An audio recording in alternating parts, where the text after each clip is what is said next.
Assalamualaikum warahmatullahi wabarakatuh. Pak, Bu. Saya nggih.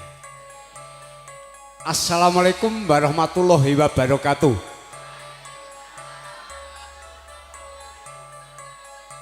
Sing jawab salam kula monggo didongake sareng-sareng selamat donya akhirat. Amin.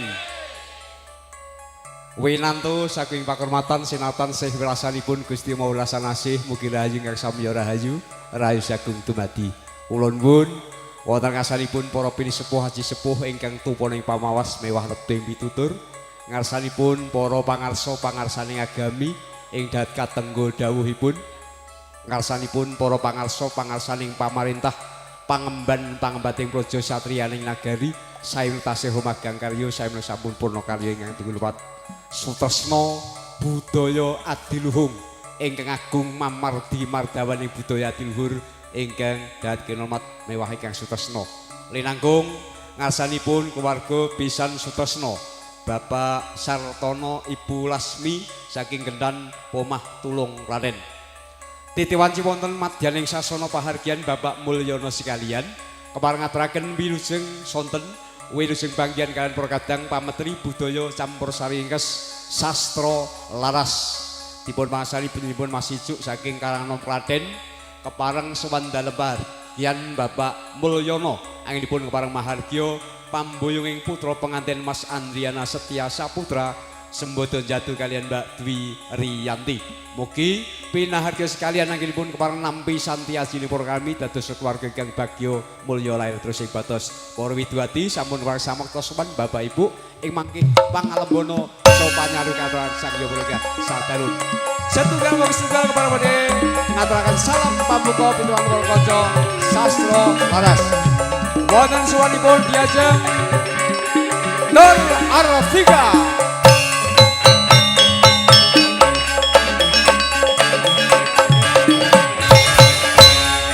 Diajeng Umi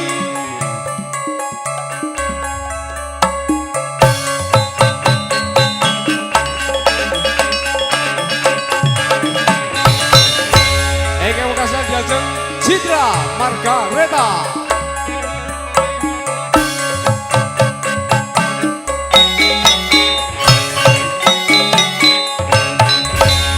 Sinatan kamu Dimas Lardi Jeju dari suwanipun perkonco sastra laras makanan sarangan kalian Kirana Multimedia Ayam Sound System keparengo nampi salam pamuga campur sari dikes kebagaan sastra laras monggo.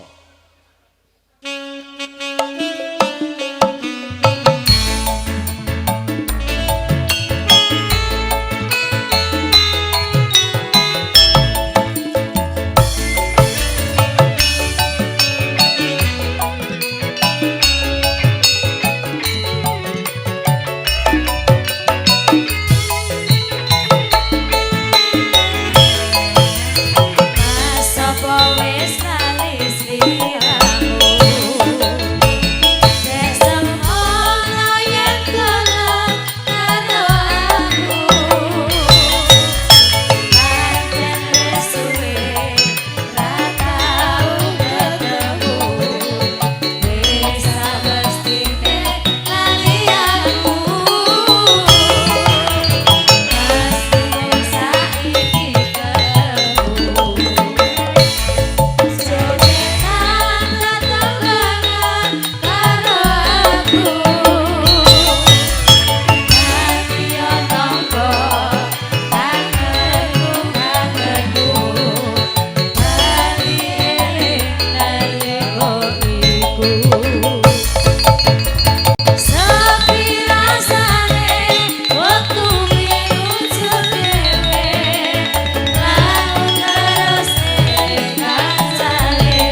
saking para kanca pamatri budaya sastra laras sampun kepareng wonten ngaso panjenengan sinambi panjenengan ngesakaken pasugatan wilujeng eca lan merdika ugi nampi swanipun para kanca pamatri budaya sastra laras. Nggih. Cap cip cup kembang kuncup. Waduh. Citra sik iki. Wah. Citra Margareta sarean. Sastra laras. Yo. Asik.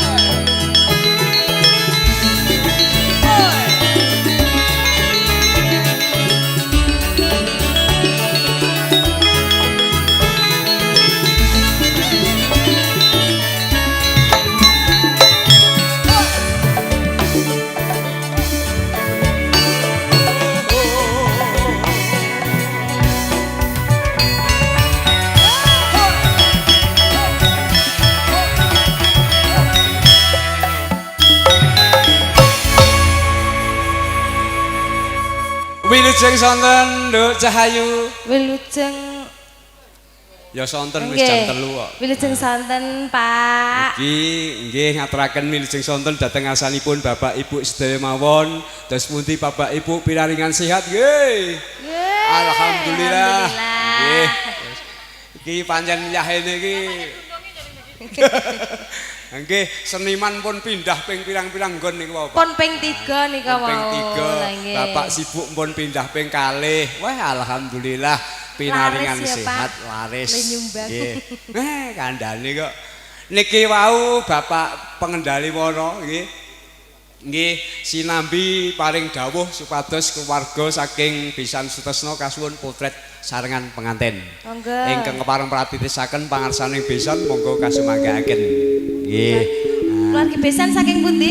Menika saking Gentan Pomah Tulung Klaten. Nggih. Niki mboten napa nggih Pak, mboten bujung wedal menika ora saiki ora kesusu mergane Pak Lurah sampun medal sabda. Oh niki wau ki. Kadayan Pak Lurah lirep ngedum wektu kuwi. Lha nggih. Cope nggih kathah ya Pak Pak Lurah. Nggih. Siap ucapan selamat kagem Mas Andri bersama Mbak Dwi Riyanti. Selamat nggih Mas, Mbak. Semoga rileks Mas, enggak tegang. Enggak usah tegang Mas. Enggak usah tegang, santai. Santai, kalem. Tarik napas. Tarik napas, keluarkan. Tarik napas, buang. Nah, selamat nggih Mas, Mbak. Semoga Semoga menjadi keluarga sakinah mawaddah warahmah. Amin. Ayem tentrem, enggal pinaringan momongan nggih, Pak. Ngoten nggih. Niki sing dikersake Pak Mulyono ngersakaken ingkang alus-alus langkung rumiyin. Nah, nggih. Kadayan niki yo di ana tataran. Niki pun mboten kesusu berarti. Mboten sah. Oh, berarti lagune ra sida siji setengah, Mas. Utoh. Ya, nggih. Dadi wong Pak Lurah wis medal sabda. Nggih. Larasipun pelok 6. Yen Cinandra ing sekar memanes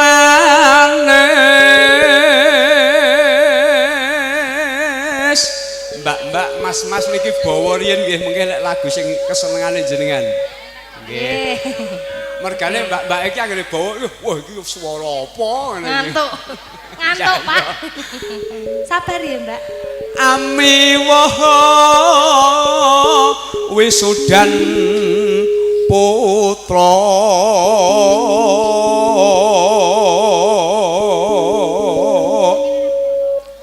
Sri penganten kekalih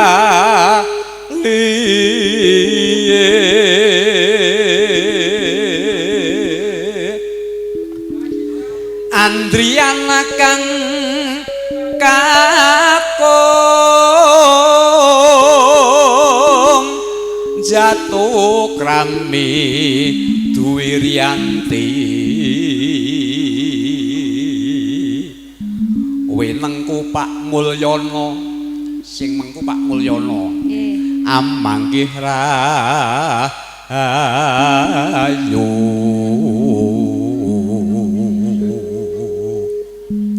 kekodanging para wredha kiya ngembana golek ingkang tata jalmi lek diparing amanah putra putri sami mawon. Nggih. Sembada kang nangka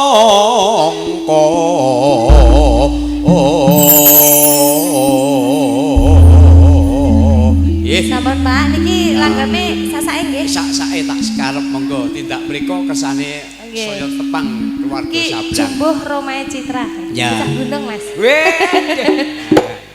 Bocah gunung. Cah gunung monggo.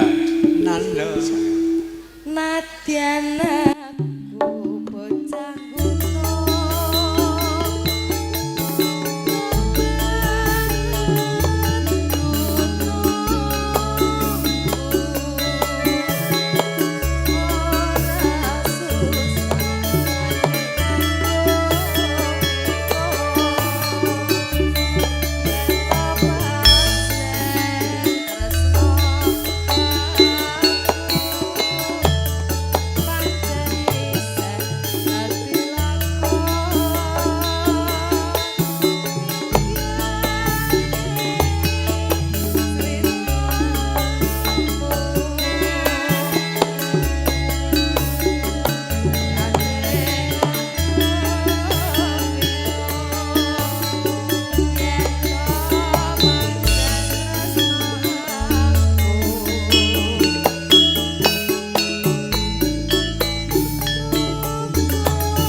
Akeh sing miji lho. Lah nggih.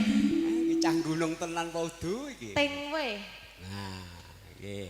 Nggih to Pak, nek kula niku saking nek dhisik saking Wedi. Nggih. Sakniki teng Sor Kawah mriko. Boyong dateng ngereng-ngereng Gunung Merapi. Lah nggih. Enggak.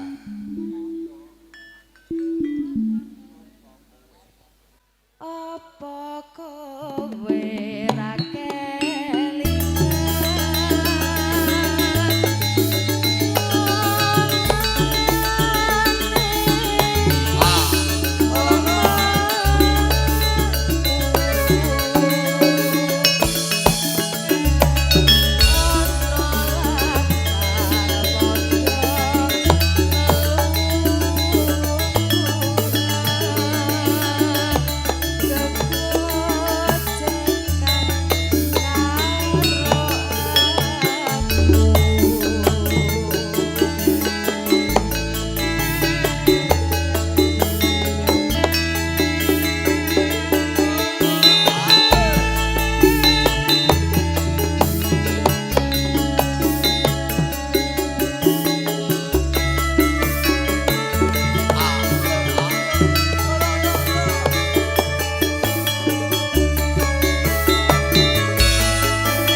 Nggih, Sampun, matur Pak, nuwun matur Nduk suwun, Citra nggih. Margareta sampun parangaturaken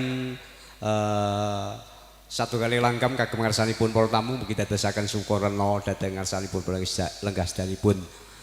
Tasih pinaringan wanci para kanca sastra laras saking keluarga pisan ingkang dereng podhet monggo Bapak Ibu mangkih lir gumantos tumuli keluarga pamugati keluarga Bapak Mulyono sekalian mboko sekalian. Tumuli sowan malih para kanca sastra laras. Diajeng Umi saringan sastra laras. Monggo.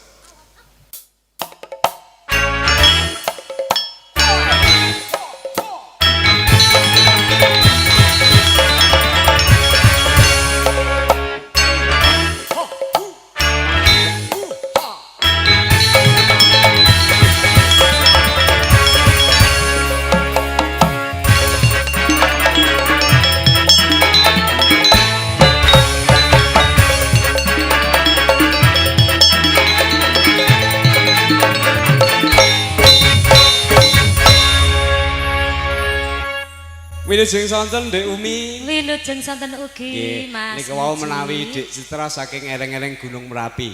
Niki ereng-ereng Gunung Kidul. Kula saking Gunung Kidul, Bapak Ibu. Luar biasa. Nggih. Nggih pusatnya gaplek nggih. Pusatnya gaplek Iya. tiwul. Iya. Makane rupane piye Mas? Rupane. Rupane gapleki. Ya ora.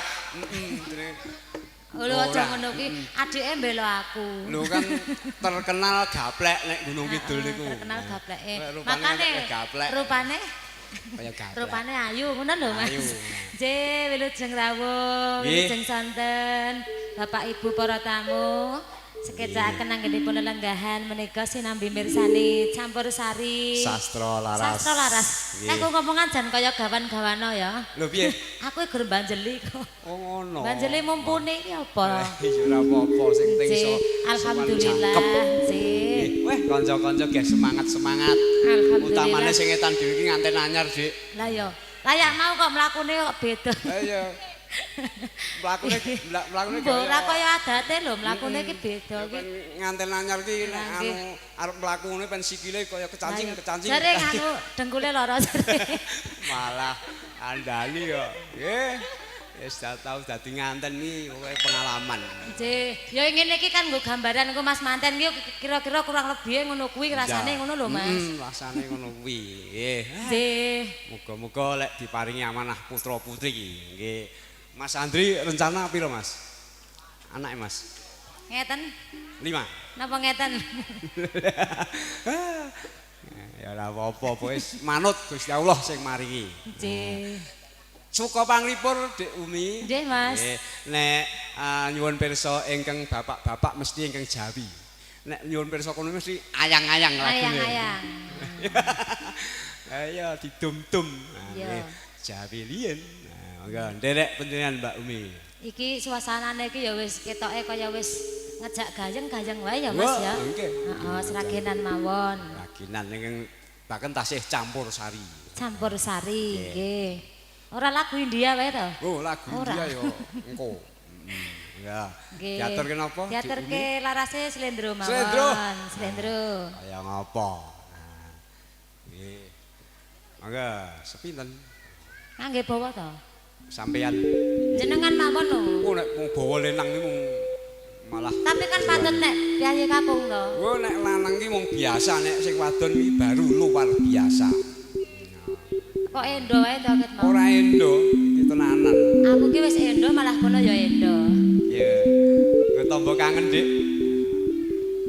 Oh nyendireng-nyendireng lah apa ya Mas? Ora apa-apa. Malah kena nggo ciri khas ya. Malah Aja turu. alah. Lah ya tenan to. Ngejak turu. Lah wong syahene kok. Biasane iki kan jam tidur siang to. Pancen yahne iki awane ngantuk-ngantuke. Sore kaki Nano.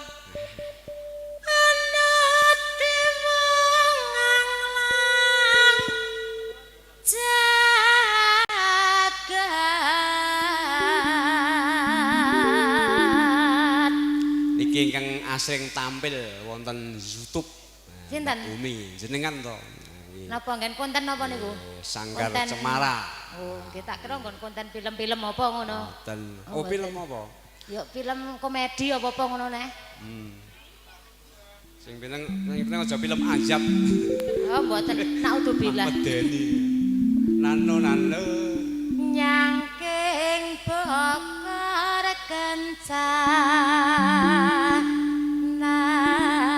kencanane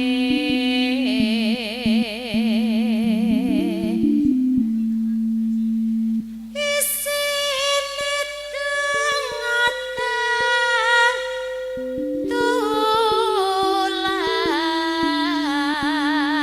tulak sandang kelawan pangan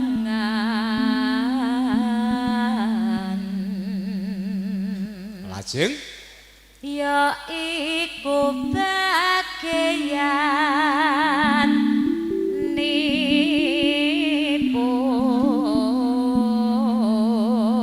nipun nanu.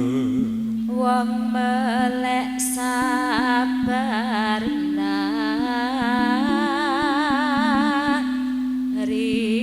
rimo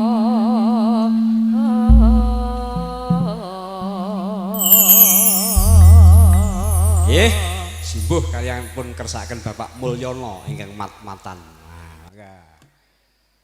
Slagane ratna pangarase yen nandika sarwa lire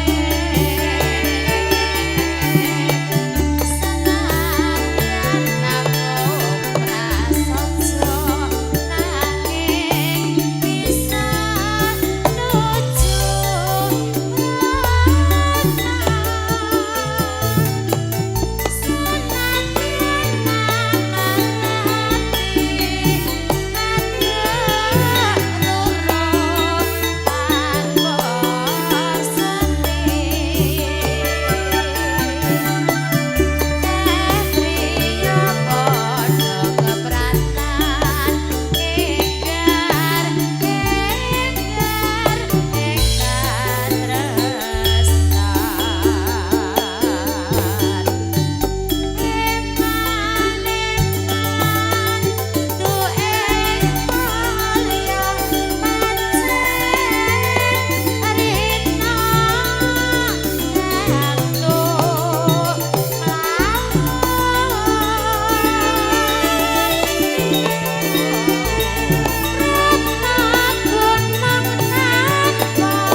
Mbak Umi niku jumbuh kaliyan asmane. Nggih, coba kepripun Mas? Delokane ngoten niku karo keluarga Gemati.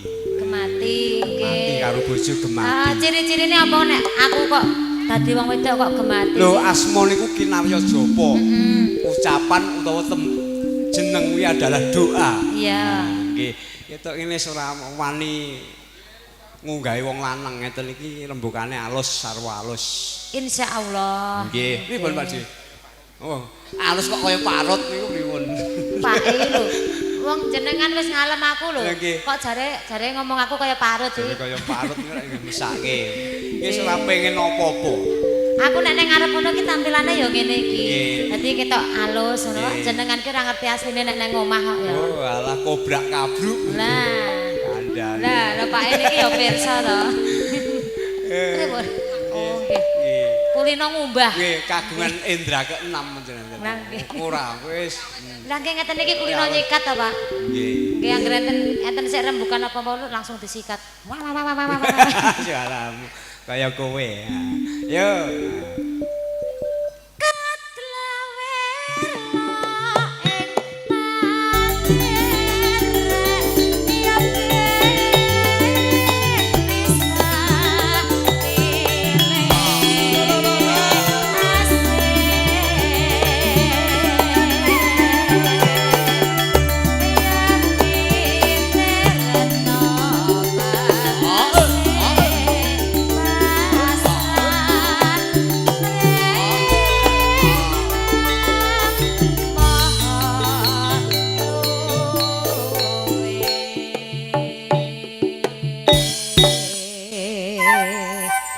Matur sembah nuwun. Nuwun Mbak Umi.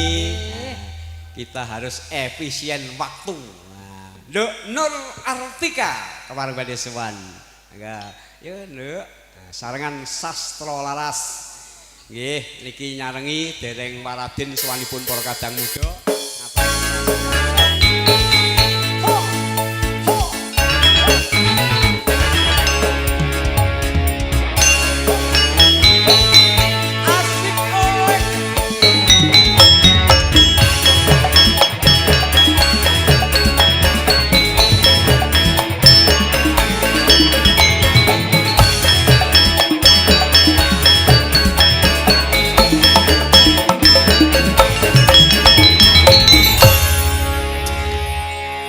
Yoga ki nek nom kabeh ya, Mas. Nom kabeh Ya piye? semego-semego ngene. Semego. Iya. Mula gek ben arep jenenge campur sari Sukotedo. Sukonedong. Pimpinane sing orjengen. Malah nggih. Sarengan sastra laras Nduk. Sastra laras, nggih. Sawanipun Nduk Nur Artika. Seorang artis yang masih kecil. Kecil. Urung ngerti etungan. Kowe nenge mung golek. Lah ya mula aku kerep diapusi ya, Mas. Diapusi sapa? Lah ya juragane sastra laras kuwi. Ora ngapusi. Kowe Mas Sastro niku Piye? napa profesional. Lurus. Lurus. Turut. Kowe nyambut Turut dalan. Kowe nyambut gawe iki eneng akeh dum akeh, eneng Sithik, Dum. Dum akeh dite sapa? Yo. Jih, cas panglipur. Nah, apa Nduk? Iki sida gayeng ora? Cita gayeng no. Sida. Kowe mau tak WA lho, Lek. Piye? Tak tekan iki nomormu apa ganti apa piye? Lagune napa, Lek? Lek, Ayang-ayang. gala-gala ayang-ayang. Gala-gala. Ya, nanti dikasih. Nanti dikasih. Iya. Sakniki Kabar, gayeng sing campur sari sih. Ya nggih. Nah, apa wayangan. Nah, nggih.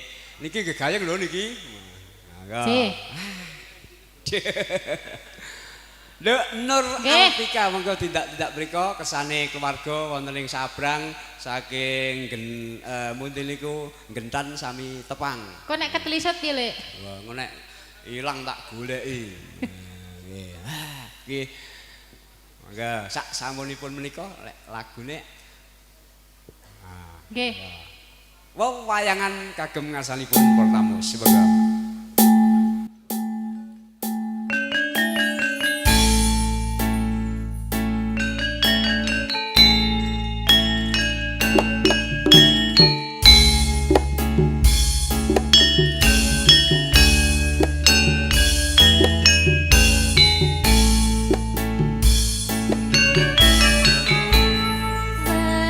Wewe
Ika matur nuwun kadayan waji badhe kagem pun aturaken wangsul. Monggo. Ngaturaken panuwun dhateng Raka Mas Tarmuji sampun kepareng sawetawis suka panglipur dhateng para tamu, kepareng nderekaken lenggahipun para tamu nggih kepareng paring pamuji tumrap temanten. Para tamu kawis tinggal surya sampun hangrangsang wayah parandene parekan ingkang minangka penyanipun Rai Mas Mulyono dereng kawis tinggal paripurna.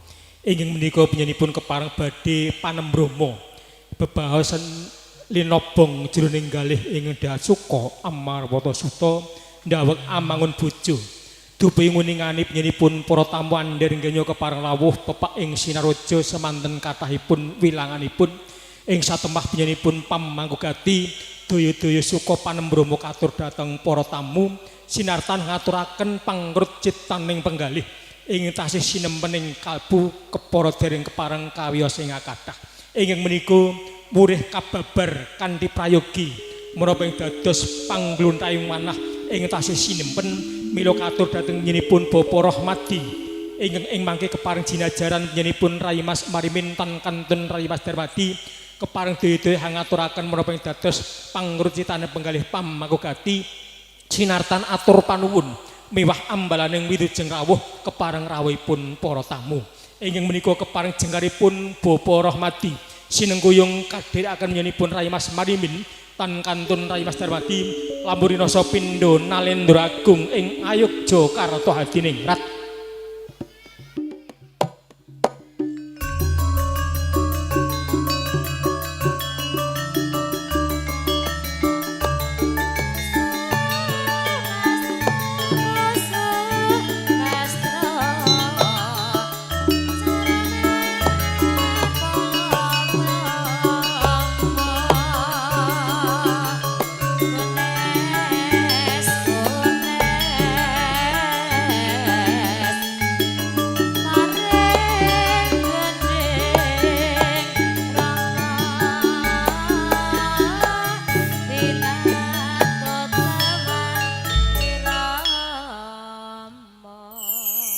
Para tamu kawis tinggal penyanipun Bapa Rahmadi kinarya bebadanipun Pamangkugati wis kepareng sawega ing karya samekta ing gati. Ing menika penyanipun Rai Mas Mulyono kekalih Bapa Sartono ugi sampun kepareng jumeneng kinarya kurmat yen kepareng badhe anglairaken pamusik ing penggalih Pamangkugati. Ing menika kinarya kurmat wanci tumuli katur penyanipun sumangga nuwun. Assalamualaikum warahmatullahi wabarakatuh. A'udzu billahi minasyaitonir rajim. Bismillahirrahmanirrahim. Alhamdulillahilladzi an'ama bi nikmatil imani wal islam. Asyhadu an la ilaha illallah wahdahu la syarikalah wa asyhadu anna Muhammadan abduhu wa rasuluh. Allahumma sholli ala Muhammad wa ala alihi Muhammad amma ba'd. Nuwun kawula nuwun kunjung kersanipun para sesepuh pinisepuh haji sepuh ingkang duhun sepono ing pamamas lebding pitutur ingkang pinundi miwah kinabektin. Wonten kersanipun para pangemban-pangembating praja miwah satriyaning negari ingkang wis bangkit kinarya pandam pandeming kawula dasih ingkang pantes kaaturan sagunging pakurmatan. Wonten kersanipun para pangarsaning agami, para alim ulama, para kiai, bapak haji, bu hajah, saha para santri, saha santriwan ingkang rinten dalu tansah gegembangan pustaka suci wahyuning Ilahi Robbi kinarya panuntun kiblating panembah ingkang tansah kula tenggo dawuh-dawuhipun. Linanggung ursanipun kadang pisan sutresna nggih panjenenganipun Bapak Sartono mewah Ibu Lasmi saha pangombyong pinanganten sarimbit wingking saking Padekan Pomah Kecamatan Tulung Kabupaten Klaten ingkang kula mulyakaken. Datan kantun wonten sanipun kadang pametri budaya campursari sastra laras ingkang nembe hangayai karya. Langkung rumiyin kula matur nuwun sanget dumateng kadang pambiyara ingkang sampun paring wekdal dhateng kula. Kula kinen matur ngaturaken udaring gondo babaring sedya wigatos ingkati saking panjenenganipun Bapak Mulyono sarimbut Ibu Sri Rahayu wonten ing kalodhangan sonten menika. Namung sadèrèngipun kula matur mbok bilih atur kula ing samangke kalahatur ingkang kalantur basa ingkang kirang nuju prana wonten sanipun para tamu kakung mewah putri mugi diagung ing pangaksami. Wonten sanipun para pinisepuh lan para lenggah ingkang dugi nurmatan, monggo langkung rumiyin kula panjenengan sami tansah boten kesupen ngunjukaken raos puja puji miwah syukur kunjuk sadalem Gusti Allah ingkang Maha Mirah lan Masih dhateng umatipun kalebet kula lan panjenengan sami ingkang tasih pinaringan pinten-pinten kerahmatan, kenikmatan lan hidayahipun saha kesempatan dhateng kula lan panjenengan sami saengga wonten wekdal sonten menika kula panjenengan sedaya saged nderek makuwun wonten pidalengipun kadang kula nem ing mriki kanthi manggih wilujeng boten wonten alangan satunggal punapa. Dene jangkepipun ingkang angka kalih shalawat imah salam monggo tansah kita tetepaken lan kunjukaken dhateng Khalifatullah fil ard Nabiullah Muhammad sallallahu alaihi wasallam ingkang tansah kula panjenengan sami tenggo syafaatipun wiwit wonten ing alam donya ngantos dumugi dinten akhir minjang. Wonten sanipun para pinisepuh lan para lenggah ingkang dugi nurmatan kula ing mriki atas nami keluarga Sahibul Bait panjenenganipun Bapak Mulyono ingkang angka sepeda ngaturaken pambagya wilujeng rawuh sinartan ngaturaken ageng panuwun ingkang tanpa pami. Wonten sanipun para tamu kakung mewah putri mugi kaseketaan anggen panjenengan pinarak lenggah kanthi mardu-mardikaning penggalih ngantos dumugi paripurnaning adicara walimatul ngurus boyong mantu wonten ing wekdal menika. Dene kelajenganipun kula mriki atas nami keluarga kepareng matur sanipun para tamu kakung mewah putri estunipun panjenenganipun Bapak Mulyono anggenipun ngadani tasyakuran walimatul ngurus nadyanto menika kalat denaken wonten ing wekdal sonten menika namung kanthi prasaja namung tebih saderengipun sampun rawaken para kadang biru pangregen kinin pratesaken menapa ingkang dados wigatosipun inggih menika boyong mantu wonten ing kalodhangan menika. Pramila nadyanto mekaten mbok pilih anggenipun ngadani tasyakuran boyong mantu wonten ing wekdal menika saestu tebih saking kasampunan jinaket dhateng kalepatan awit saking keluarga nyun gungi samudra pangaksami ingkang saageng-agengipun. Wonten sanipun para tamu kakung mewah putri panjenenganipun Bapak Mulyono sarimbit garwa ngaturaken ageng matur nuwun dumateng para sanak kadang-kadang kadian mitra pitepangan ingkang panjenengan sedaya sampun paring sabiyanto ingkang arupi punapa kawis penggalian saeguh partikel lan samudayanipun kagem ngrancakaken menapa ingkang dados wigatosipun Bapak Mulyono anggenipun boyong mantu wonten kalodhangan menika saestu saking keluarga namung ngaturaken ageng matur nuwun ingkang tanpa pami. Mugi-mugi isih kadarman panjenengan tansah pikantuk lelindhu ingkang satraju bebingah ingkang langkung kathah mewah barokah saking ngarsa dalem Gusti Allah Subhanahu wa taala. Dene kelajenganipun ugi ngaturaken matur nuwun sanget dumateng para sanak kadang tangga tepalih kadang muda tumaruna miwah mudinipun ingkang panjenengan sedaya sampun sayek-sayeka kapti nyakapi menapa ingkang dados pendamelanipun panjenenganipun Bapak Mulyono saengga anggenipun kawontenaken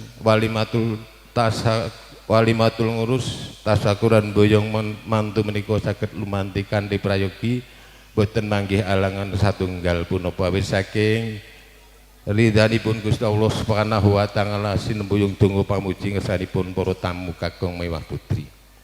Dinangka kelajenganipun ugi panjenenganipun Bapak Mulyono sarimbit garwa nyuwun pangapunten nursanipun para tamu kakung mewah putri mbok bilih anggenipun nanggapi menggah rawuh panjenengan wonten kekirangan lan kalepatanipun mapan wonten gen samuka wisbat saestu saking keluarga nyunungging samudra pangaksami ingkang saageng-agengipun. Sumalih mbok pilih para kadang among gati saha pramuladi anggenipun jawab astra utawi caos piladosan nursanipun para tamu kakung mewah putri wonten gepok singguling sarira miwah busana ingkang sanget damel asring asmohandika sami saestu saking keluarga nyun gunging samudra pangsami ingkang saageng-agengipun. Para tamu kakung miwah putri ingkang dugi hormatan, mbok bilih mboten kathah kula matur sanipun para tamu. Namung mekaten ingkang saged kula aturaken kathah atur ingkang kirang nuju prana gunging samudra pangsami. Billahi taufik wal hidayah waridha wal inayah. Wassalamualaikum warahmatullahi wabarakatuh. Kalau dengan banti prayogi kasembanggaken wonten sanipun kadang pambiyara matur nuwun. Lega raos sing nala bingah raos sing manah pamanggugati dupi wis kepareng linuwar saking gegebenganing penggalih lumantar wijiling pangandika saking penyanipun Bapa Rahmadi. Bebasan lumampah ing wanci pangklong kapapak obor sewu biar padang tarawanging raos sing manah para tamu. Pahman ingkang winengkup penyanipun Rai Mas Mulyono Ibu Rahayu Setyaningsih dereng paripurna. Kinarya pratandha purna pahargyan ing mangke mbok bilih pinahargya temanten wis kepareng lengser saking pepanggungan kepara jumeneng wonten paningrataning Pandhapi Agung Bale kang winangun sinartan jumenengipun pamanggugati pisan sutresna sinengkuyung para among gati nelakaken raos panuwun nggih para tamu badhe kundur tetandha pahargyan ndungkap paripurna.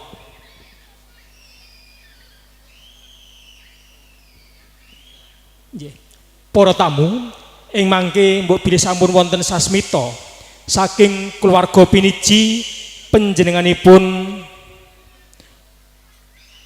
Ibu Riwiningsih mrawedine Bapak Mugiyono ingkang kepareng badhe nglengser temanten pratandha mangke pargyan ndungkap paripurna ingkang menika mugi wonten keparingipun para tamu kanthi nyebar godhong kawis sabar saking sawetawis ndungkap lumadining tata upacara kepareng badhe sowan malih para kadang pametri budaya Jawi ngiras pantes nderekaken lenggahipun para tamu sinungkuyung sowanipun para pramuladi kinarya pramugarinipun Pahman ingkang pinengku pamanggugati. Danipun Mas Tarmuji niki wonten pamundutan saking rayinipun ingkang hamanggugati langgam kangening ati. Ingkang ngersakaken rai kula pun Giarto. Dene mangke napa istilahipun ubur rampinipun kantun. Namung kala meling ngaten menika mongso borong. Nggih. Menika mumpung Bapak Ibu para tamu undangan tasih kepareng lenggah. Aja mung siji. Kabeh tak aturi sopan. Larang-larang kula arep ngadeg pisan. Yo. Kene bareng-bareng. Yo, nah nggih.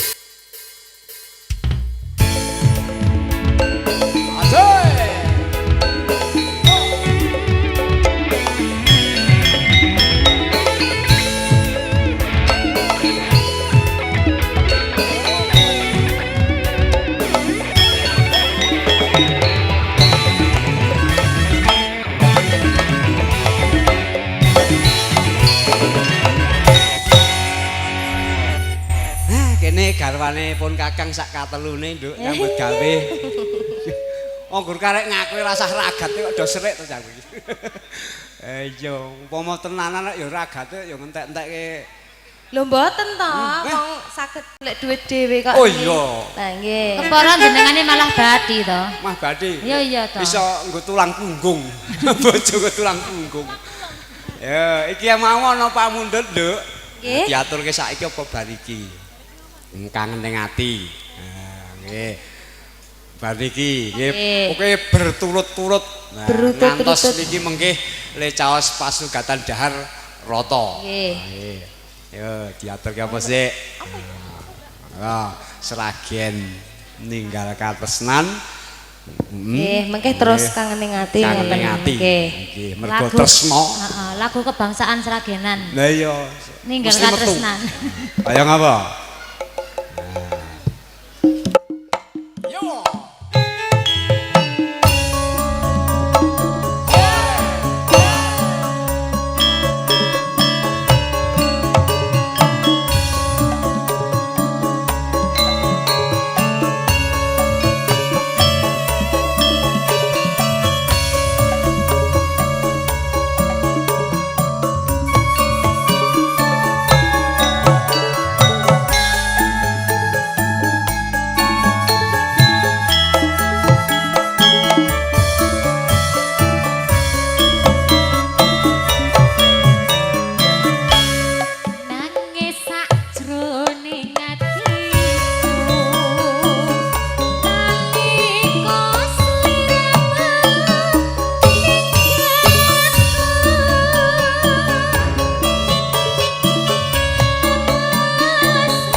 matur nuwun. Tumuli sawanipun para kadang muda tumaruna tasih dereng kepareng waradin. Ingkang menika tasih minangkani pamundhut saking Pak Giarto. Nah, sederekipun Pak Mulyono. Nah, nggih. Nduk Citra aja lungguh sik. Nah, nika wonten pamundhut kangening ati. Muga-muga antawasipun keluarga Gentan kalih Sabrang tansah dados kangening ati. Nggih. Nah, nggih. Dadi lek tinilik silaturahmi. Ngoten. Kene wong ayu. Nggih. Dadi aku nek ngalem kene iki ra apa-apa mergane umure sak anakku. Lah nggih, kaya anake ya, Pak. Ya aku nek ngalem Nur karo Mbak Umi ngoten niku wis Bahaya. berbahaya. Bahaya. Nah, nggih. Nek sak anakku ngene iki tak alem ayu ki ra apa-apa. Aman. Iya ya. Kene. Aja maju-maju, Nduk. Lah napa? Lah napa? Mergane ayumu wis kebacut. Allah, jenengane ngene gombal mungkin ya bareng. Ayo ngkur ngalem ora Lah, apa-apa. Kan mitra kerja. Lah nggih. Kangening ati. Mangga. Monggo. Dados.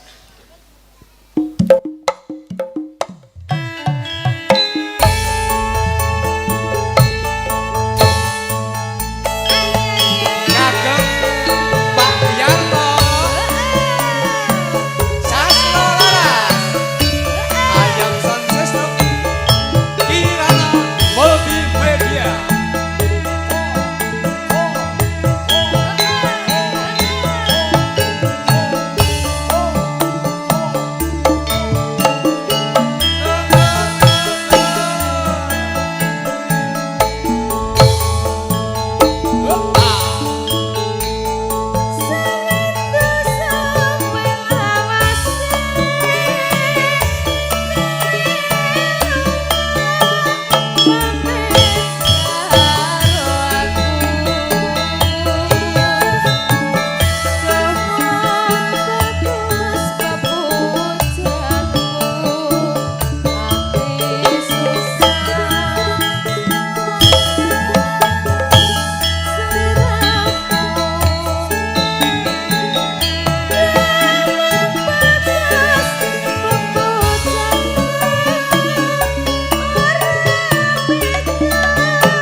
Sirep kersane ngalah.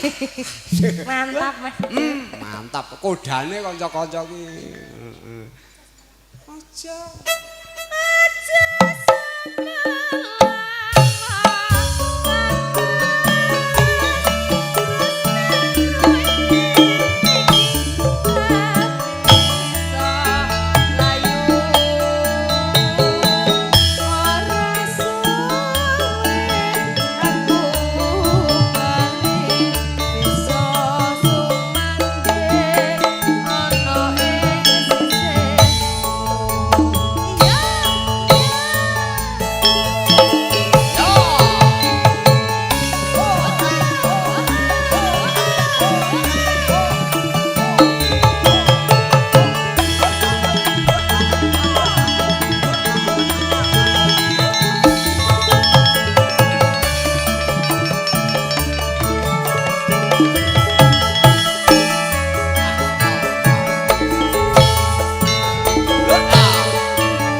dipun aturaken wangsul monggo. Mangke bonusipun kantun. Oh nggih.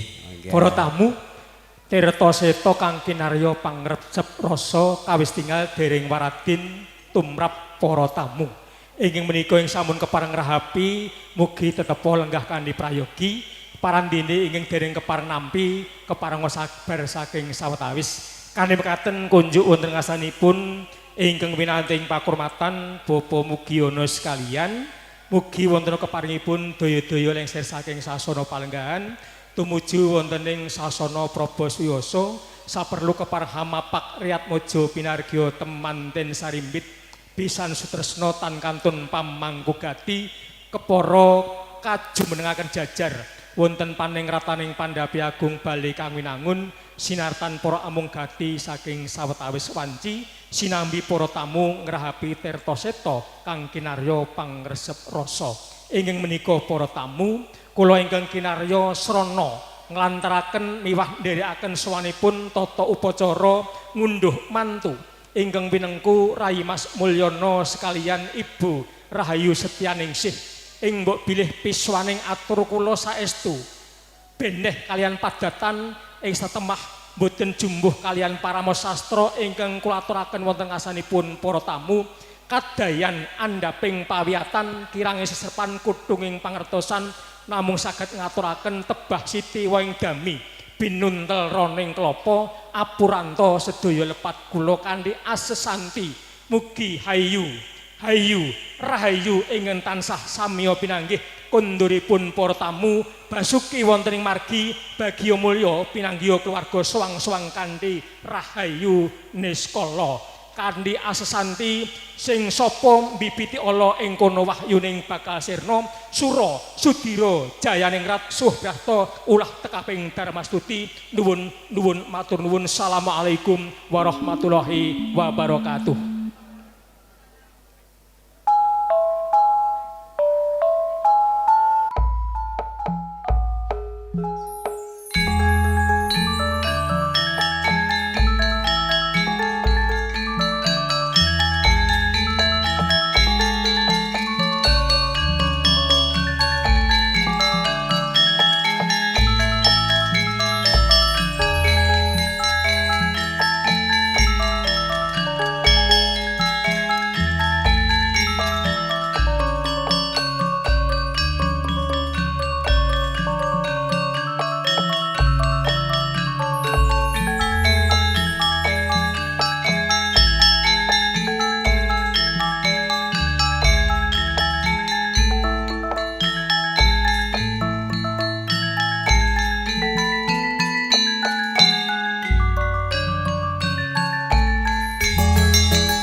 Nggih ngarsanipun para tamu ingkang sampun ngrumini kundur nderekaken wilujeng kundur mugi mangki karahayon tunggap dalem pinanggih keluarga ingkang sangat pun tresnani parandening parang tasih lenggah wonten madyaning sasana pahargyan ingkang winengku Bapak Mulyono tasih sinukodo swanipun para kanca sastra laras.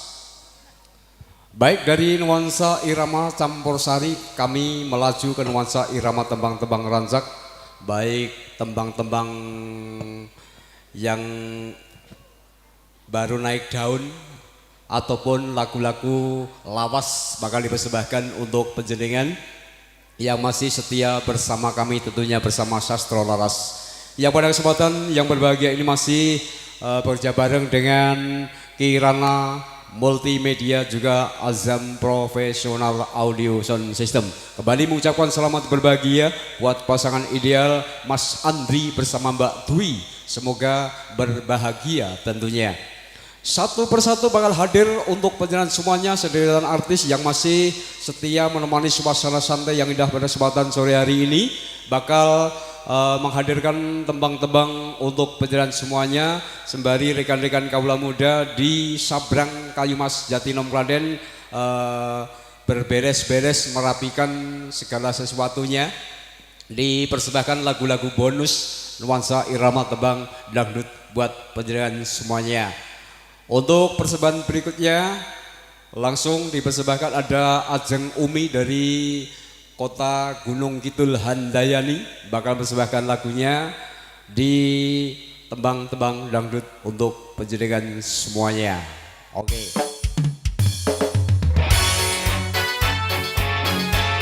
Kita bergoyang bersama Sastra Laras. Tentunya pada kesempatan yang berbahagia ini masih dalam acara keluarga besar Bapak Mulyono Sabrang Kayumas Jatinom Klaten bersinar. Asik kita goyang lagi bro. Yo yo.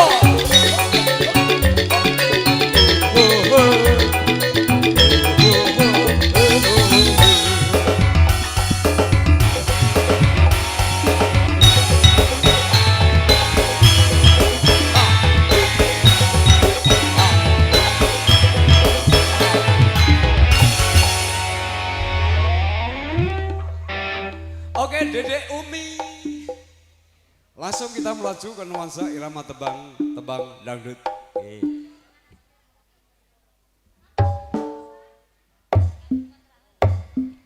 Siarna Mas. Siarna. Oke, sebuah tembang duet ada ya kawin. Lah iya. Mas Kontrak. iki kok kawin apa lagune apa Mbak ngono. Sing koreng ngeki kode iki kepiye ngono lho. Nek lagune kawin kontrak iki nek Ali-ali lah Lah iya. ini. Heeh. Gelang ini. Wis tak omong ping 3 ki ora krungu ki. Wis tak keki kode kepiye ngono lho. Ya. Dan buat semuanya yang mau request, kami akan memenuhi permintaan selagi rekan-rekan mampu dan bisa. Nggih. Engko sing ngurung go bayar kanca-kanca. Asik.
Terlanjur cintaku sayang, belapa Cinta ini kisahku perpanjang. tak ada lagi istilah kawin kontrakan. Berapapun mas kawinnya, ku bayar kontak. Kelaksan kawinan, ijab kabul kumandang. Sliramu tangisan, terharu aku nyaman. Akhirnya aku jatuh cinta temenan. Cintaku ini hanyalah untuk kakak. Tenane lagi.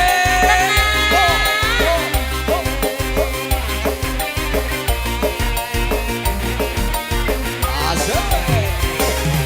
Sastro laras.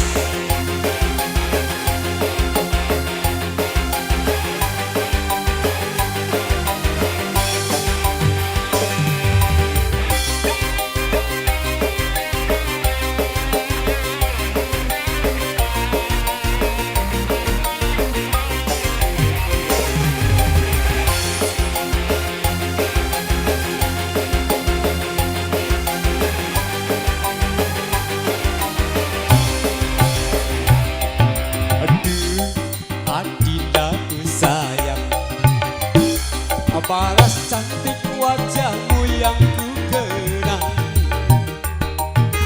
Tak akan hilang walau di negeri seberang. Cintaku hanyalah adik yang ku sayang. Jangan kelewatan.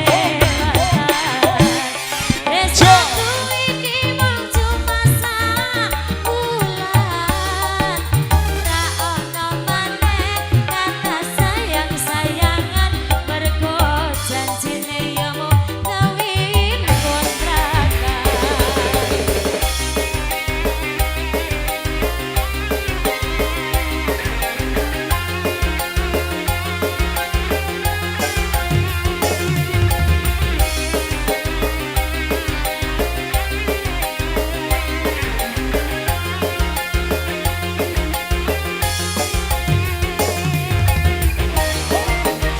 Kita goyang dulu.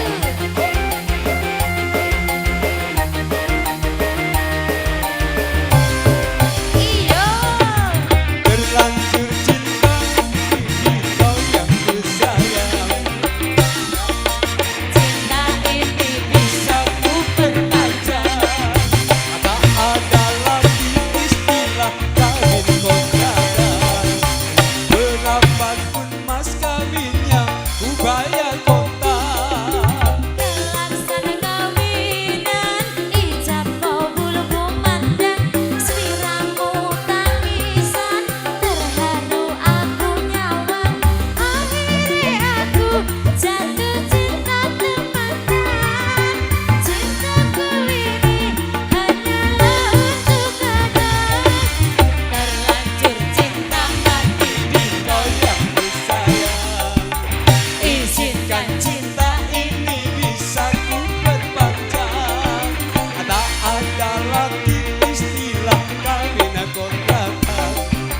Berapapun mas kawinnya, ku bayar kontak. Kelaksan kawinan, ijab kabul kumandang.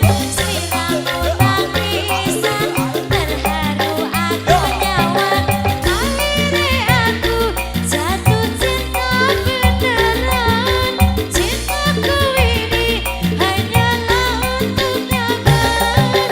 Akhirnya aku jatuh cinta beneran. Cintaku ini hanyalah untuk kakak. Jatuh cinta beneran.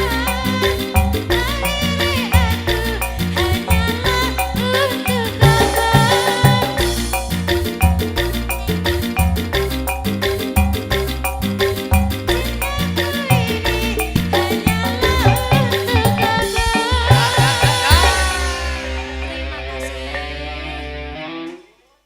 Oke, player selak mulai. Oke, sebuah tebang kawin kontrak telah dihadirkan Untuk persembahan yang berikut masih menemani suasana santai pada kesempatan sore hari ini, sembari menemani rekan-rekan berberes-beres. Oke. Langsung ada lagu dari Ajeng Nur Artika, artis yang sengaja kami luncurkan dari kota kan di Klaten. Oke. Oke. Ya, lagunya apa Dedek Nur? Ini belum ada request. Belum. Belum. Oke, kalah weton. Oke, baik. Kalah weton bakal dipersembahkan. Kalah weton, kalah weton, kalah weton. Bisa. Oke. Ya. Untuk semuanya, selamat menikmati Yang satu ini. yang satu ini. Bersama Ajeng Nur Artika. Tunjukkan suaramu.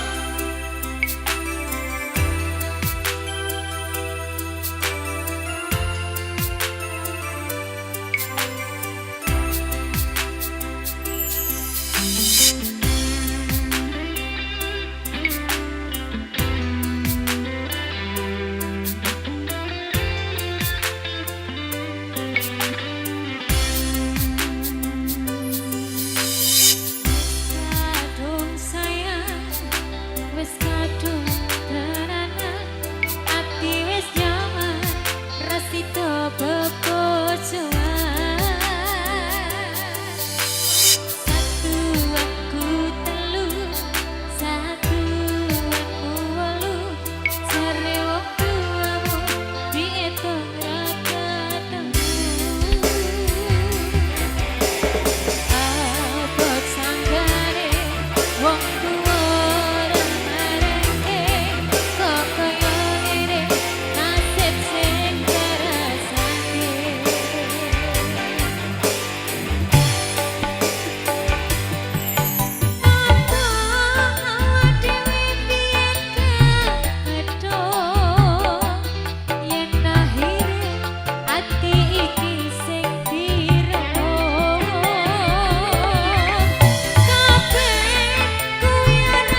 kasih Ajeng Nur Artika sebuah tebangnya kalah weton telah dipersembahkan untuk pendengar semuanya yang masih setia bersama kami. Tentunya masih bersama Sastro Laras Production.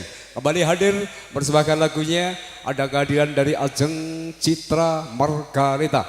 Bakal menemani bergoyang untuk rekan-rekan sembari berberes-beres sebagai obat capek tentunya. Oke, Dedek Citra lagunya apa? Ya, ada lagu yang baru naik daun. Ada ayang-ayang. Mas Tanto. Ini nusul lagi. Wakil lagi. Oke.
Oke, terima kasih. Nah, oke. Nah, pokoknya bareng-bareng. Ulang lagi, Mas. Yo. Nah, bareng-bareng. Ora bablas. Oke, masih ditemani rekan-rekan sastra laras pada kesempatan yang berbahagia ini untuk semuanya sebagai bacapek tentunya. Nah, lagunya ada trio sastra laras bakal disebarkan lagu berturut-turut ya. Oke. Ya. Apa tambal ban apa-apa. Yo.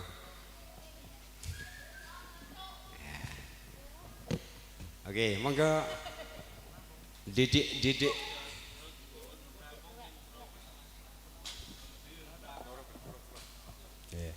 Dek Umi, Dek Nur Artika juga Ajeng Citra Margareta.